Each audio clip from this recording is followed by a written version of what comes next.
And those tops, middles, and bottoms are interacting with customers. Everybody is either a supplier to a customer, right, or a provider to a customer in each of those relationships. So first and foremost, in Barry's model, we speak about top, middle, bottom. You are at top, so if you think about where you are in the organization, you're at top whenever you have overall responsibility for an organization. Where you are the head, project manager, team leader, and even in a classroom situation, you become the top. You're not the middle in that environment, you are actually the top. You're at bottom whenever others control resources. So you're at the bottom of the organization, or can be a bottom player in the organization, when you are basically not in charge of the resources that are being used in whatever endeavor you might be on. You are a middle whenever you are functioning between the top and the bottom, which is what I gather most people in this room are doing today. You're operating in that domain, primarily. And you're a customer when we're looking at some other person, product, or group to provide us with a product or service, right? So in that environment, that is a customer. In every system that operates in whatever endeavor we are in, according to Barry's model, there is a top, a bottom, and a middle. So whether you are running a corner shop, whether you are in a ministry, a sports team, that dynamic of top, middle, and bottom exists. And the business of human systems, so whether it's a corner shop, whether it's a blue chip company, whether it's a ministry, is organized for survival and development. So what Barry is saying, that if you are operating in an environment, the purpose of that organization, the purpose of that structure is to survive and to develop. It doesn't exist for any other reason. And therefore, part of your environment, whether you're in a ministry, whether you're in a company, is about identifying what he refers to as dangers and opportunities. So tops, middles, and bottoms are in a structure which is purely about managing survival and development, and is looking out for dangers as well as opportunities that are inherent in that structure. Powerful systems, which basically means successful systems, are those that have the capacity for coping with both danger and opportunity. So those organizations that succeed and become powerful and successful are those that can identify the dangers within an environment and also identify the opportunities in an environment. Tops in this model are developers, bottoms are the fixers, and the middles are the integrators. And both speakers this morning referenced the integrating dimension of middle management. As developers, those are the sorts of activities that you would engage in. So if you're at top, this is what you would normally do. Big picture, sharing the dangers of the organization, which is about visioning, as well as opportunities. You're also involving the rest of the system. So if you were, let's take the case of a ministry. If you are actually the minister, you are actually providing over the entire unit structure of that ministry and looking to basically integrate all of those. That's about this, that's the involvement piece. Providing challenges as well as coaching are the sort of top activities of developers, of tops. The bottoms are the fixers. So you can think about the people who are working on your teams. This is what they're doing on a daily basis. People who you are managing on a day-to-day basis are usually doing one or more of all of these things on a daily basis. If you think about the activities that you are supervising on a daily basis, you can categorize them and classify them according to that construct.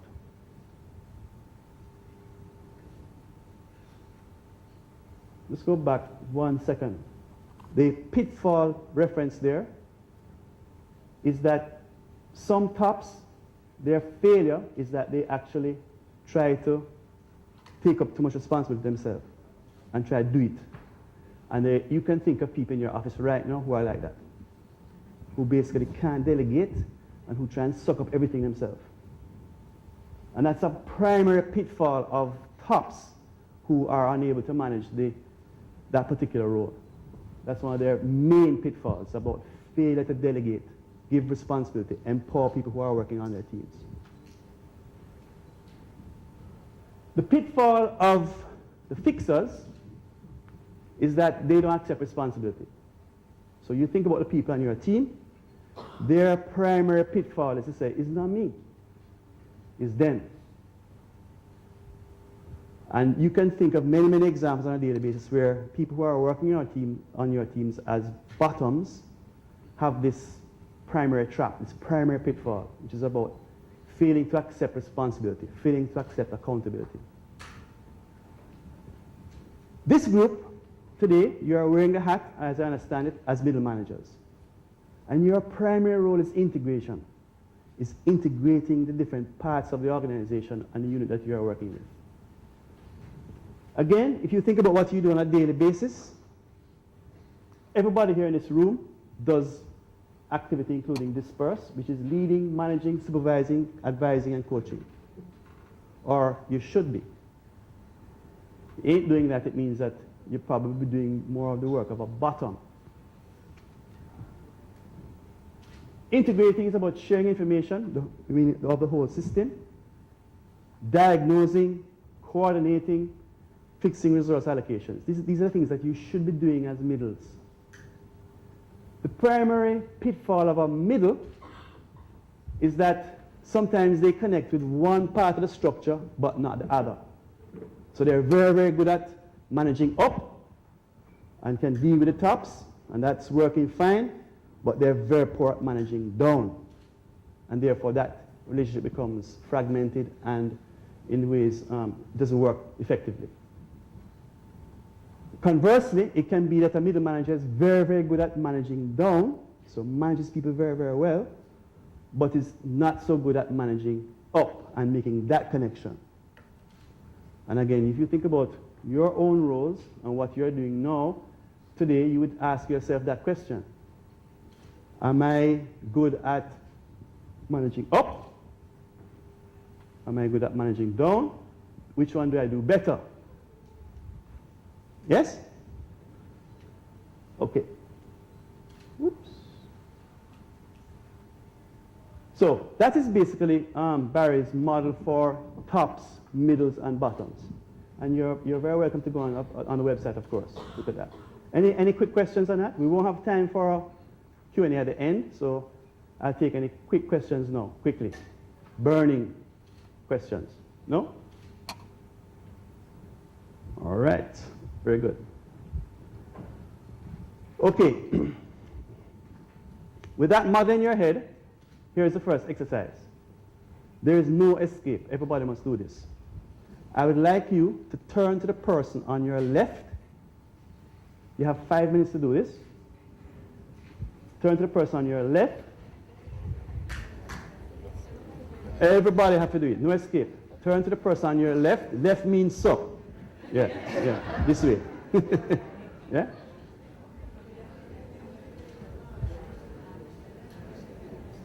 Okay? And I'd like you to tell the person on your left, and then that person will tell you 2 points under each of those. I am an effective middle manager because I. 2 points.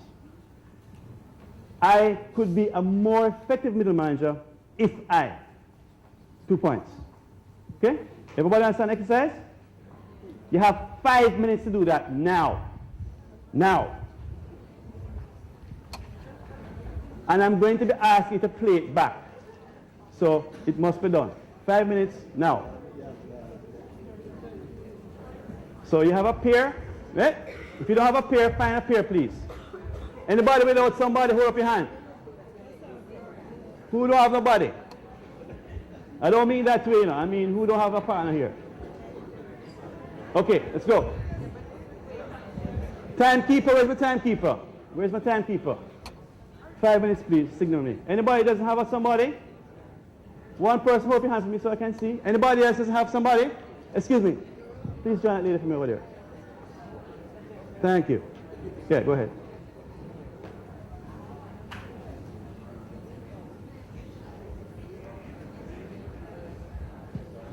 So take a minute, think about it, and then share it. Take a minute, think about it, and share it.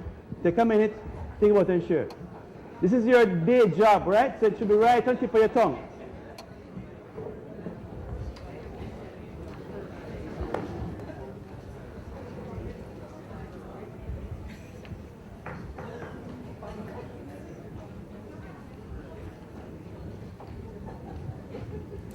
Everybody understand exercise?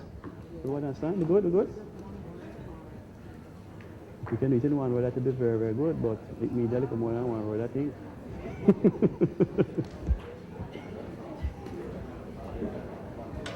Everybody understand exercise?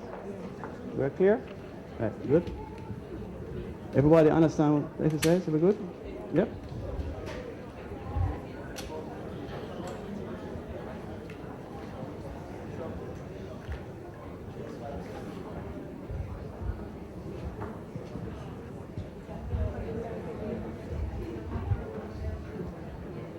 Everybody good? Everybody know what we're doing?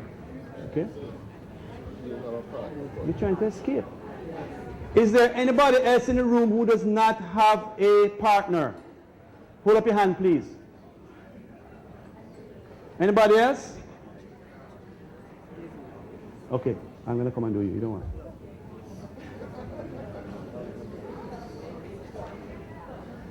You have to listen to the person who you are working with, because you are going to be playing back not yours, but the person who you spoke to. And it needs to be accurate. Okay?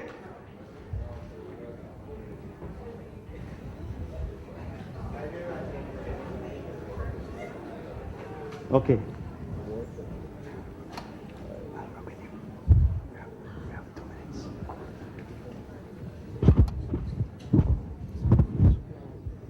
Turn this off.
Everybody here good?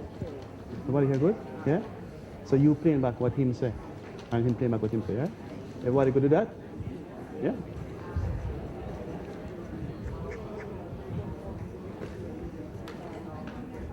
Everybody here is good? You know what we're doing? You're playing back what she said, she's playing back what you said, right? You're not playing back your own stuff, right? You're playing back what the person tells you. Right? So you're not talking. So it's about making sure you listen to what the person says, yeah? Mm-hmm. Everybody here good? Yeah? Everybody here good? Yeah. We know what we're doing, right? Everybody, you're playing back what she said, and so on and so on and so on. You have to listen good. Yeah?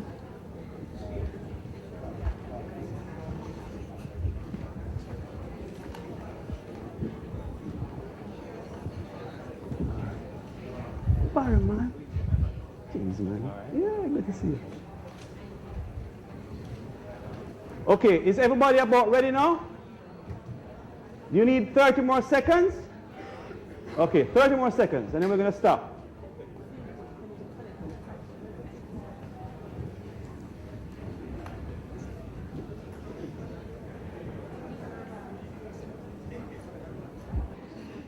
Pens down. Thank you. Okay, let's gather your thoughts for a minute. So here is how this is going to work. We're going to have two people up the front here who are going to be capturing some data for us, the salient points that are coming out, because this is going to be some reference material for later. Okay? So we can't do everybody, obviously. That would be wonderful, but we'll be here for a little while. So we're going to ask for volunteers initially, and failure to volunteer will mean that I will have to volunteer for you. So I don't really mind, whichever way you want to work it. So what we'd like to do then is for, very quickly, one or two people from each of these tables to quickly volunteer what they heard from the person who they interviewed, very quickly, as succinctly as possible, okay? The salient points. Okay? So who would like to start? Let's go. Hello, come. Mm-hmm. Fantastic. Okay, can you stand first then? We need to listen now, people. Listen. And I need this to be recorded as succinctly as possible. Yes? Can we go? So, the person beside you is? O'Neill. Right. You want to come to the mic? Quick. Run.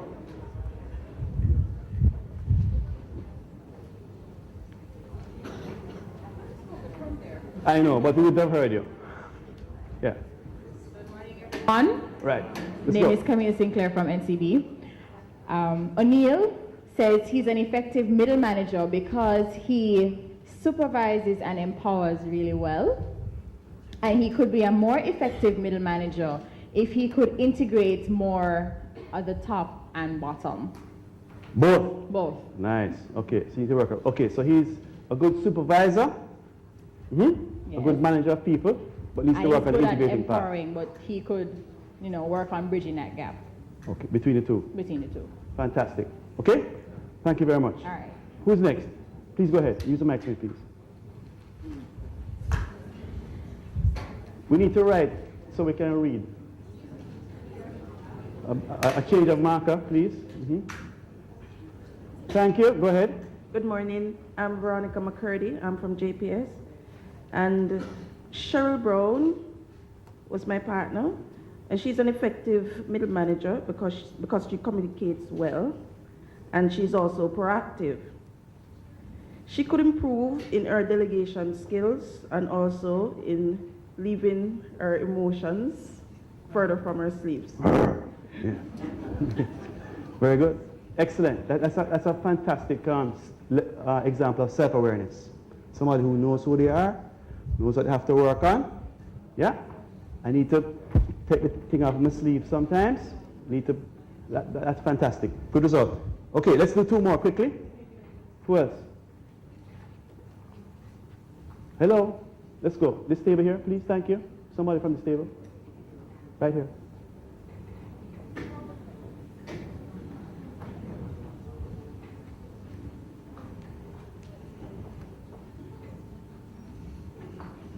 Morning, Carrie Ann Daly from Hart.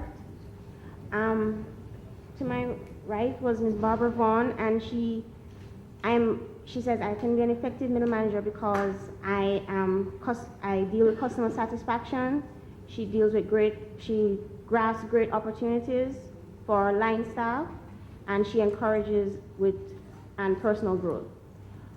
She also says, though, I could be a more effective middle manager if she was more patient, less demanding, and had more time on her hands.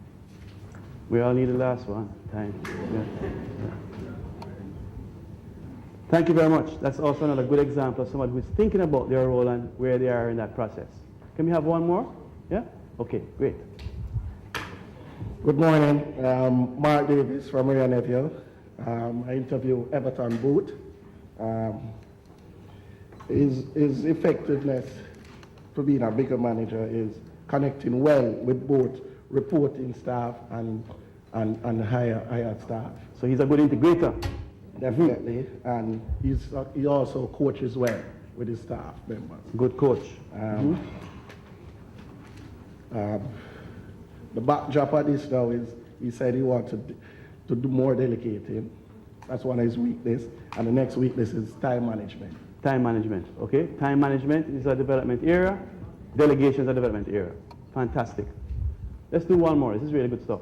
One more, maybe from over here. This group.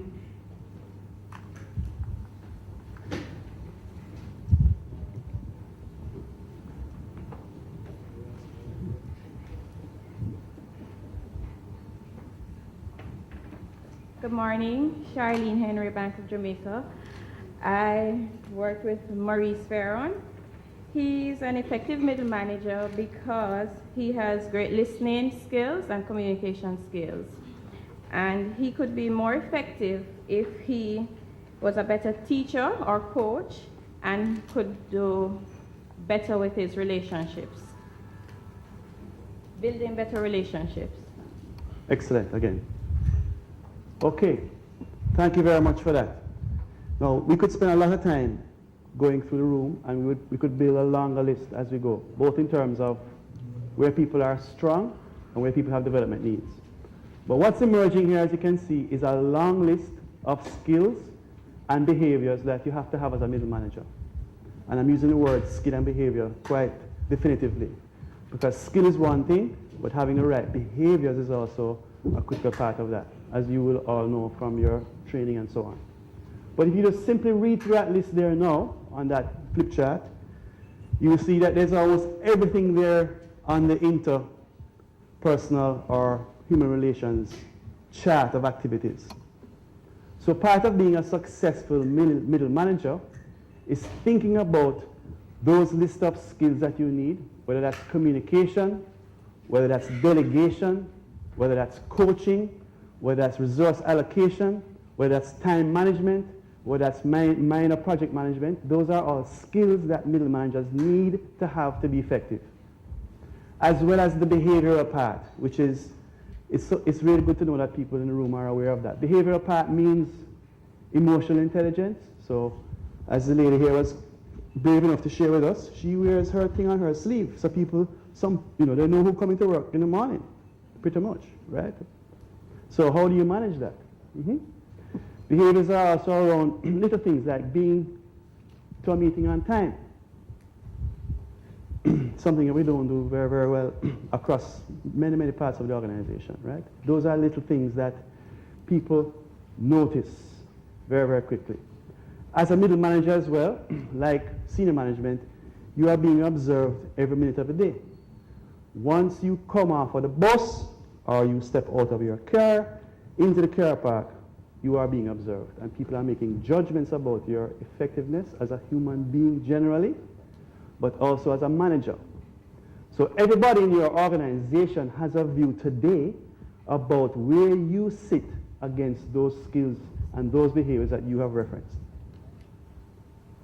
So if I was to go away now and lock up with your people who you are supervising and say to them, tell me about how Joan, John, and so on behave according to those things, what would they tell me about you? So think about that, because that is what is going to make you an effective middle manager.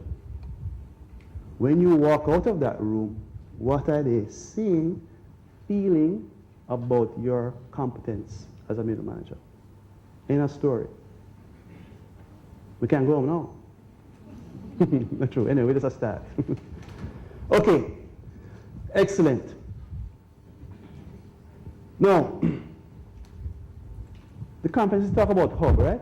The hub of the enterprise. But what does it really mean? When we use this word, when we say hub, middle manager as the hub of the enterprise. What do we mean by it? Can you write down these words, please, ladies? Thank you very much. Big and bold, so we can hear. Talk it out loud so we can hear. What does it mean? You're the what? The center. The core. The heart. Yes? What else? The engine. The teacher.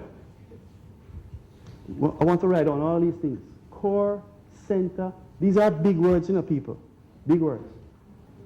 If somebody said here, breakdown center, what does it mean? If I was to take it to the next level of granularity, what would we put under there when we say center? If we were to break down heart and say, what do we mean by heart? Let's break it down and go to the next level. What does it mean? Lifeline. Okay? So, as we have seen from this morning, don't be in any way confused. Middle management is probably the most complex role that you can actually play in an organization. Very, very complex. Because you are integrating. Integrating. The minister mentioned this morning about the role of middle management changing. And in some cases, what we're seeing in the world, in literature now, is that they're saying that middle management is actually disappearing in some organizations because of technology. So the tops are going directly to the bottoms. And because of the knowledge base of business nowadays, bottoms are much, much more educated, much, much more accountable, much, much more able to be empowered. So what's actually happening in some industries is that the role of the middle manager is not getting bigger, getting smaller. In our environment, however, that's not the case. In our environment, the middle management role still is critical to organization success, truth be told. Truth be told. And the main takeaway for us today is to think about that point we made earlier today. When you walk out of that room, where you stand with your people. Where you stand. Hub, we could break down all these words. Fantastic. Yes? Okay. A piece of paper is now being distributed around on each table.